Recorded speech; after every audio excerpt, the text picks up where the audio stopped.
Hello good morning साथीहरू। आज चाहिँ म मेरो घरमा छु होइन। र हाम्रो गाउँघरमा चाहिँ एकदमै आजकल चाहिँ स्यालको एकदम बिगिसकेका है।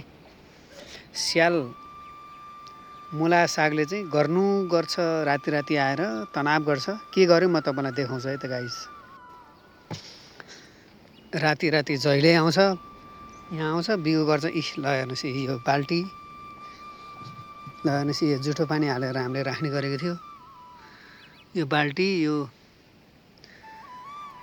चम्चा होइन, यहाँनिर ल्याएर पात्ताभङ्ग बनाएर यसरी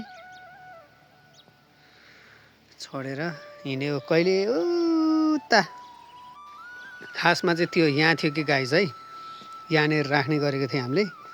कहिले त्यता पुर्याउँछ, कहिले उता, कहिले चाहिँ यता पुर्याउँछ, कहिले उता आलुबारीतिर पुर्याउँछ। साला स्यालको पनि कस्तो दिन आएको यार, थट। यस्तो छ गाइस, के गर्नु।